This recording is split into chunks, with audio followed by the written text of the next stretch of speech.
নোয়াখালীর সোনাইমুড়ি উপজেলায় ১ নম্বর জোয়াগ ইউনিয়নের বিভিন্ন গ্রামে স্বপ্নশিরি আদর্শ সংঘের উদ্যোগে কয়েক দফা ত্রাণ সামগ্রী এবং ঔষধ বিতরণ করা হয়েছে। ত্রাণ সামগ্রীর মধ্যে ছিল চাউল, ডাল, আলু, পেঁয়াজ, সয়াবিন তেল, মুড়ি, বিস্কুট, চিরা, ওরস্যালাইন, নাপা ট্যাবলেট, ফিল্মের ট্যাবলেট, পানি বিশুদ্ধকরণ ট্যাবলেট এবং ন্যাপকিন প্যাড। বিস্তারিত থাকছে নোয়াখালী জেলা প্রতিনিধি বেলাল হোসেন নাইমের প্রতিবেদনে। উপজেলার জোয়াগ ইউনিয়নের কেগনা, ভাটপাড়া, দোয়াইরা, ধুলিয়াপাড়া ও খোঁড়ারপাড়া গ্রামে বানভাসী অসহায় মানুষের মাঝে স্বপ্নশিরি আদর্শ সংঘের আয়োজনে কয়েক দফা ত্রাণ সামগ্রী ও ঔষধ বিতরণ করা হয়।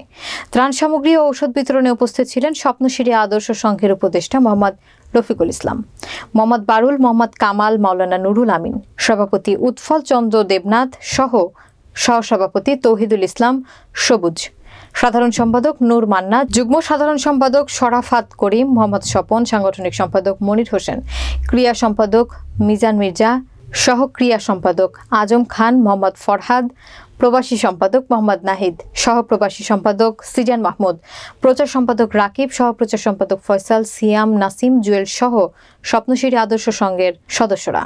সভাপতি উৎফল চন্দ্র দেবনাথ বলেন, স্বপ্নশিরির সদস্যবৃন্দ জয়াগ ইউনিয়নের কেগনা, ভাটপাড়া, দোয়াইরা, ধুলিয়াপাড়া ও খোঁড়ারপাড়া গ্রামে বানভাসী অসহায় মানুষদের মাঝে নিরীহ অসহায় মানুষের জন্য নিরলসভাবে কাজ করে যাচ্ছে। আগামীতে স্বপ্নশিরি আদর্শ সংঘের কার্যক্রম জয়াগ ইউনিয়ন সহ সোনাইমুড়ি উপজেলা ছড়িয়ে দেওয়া আশা করছি।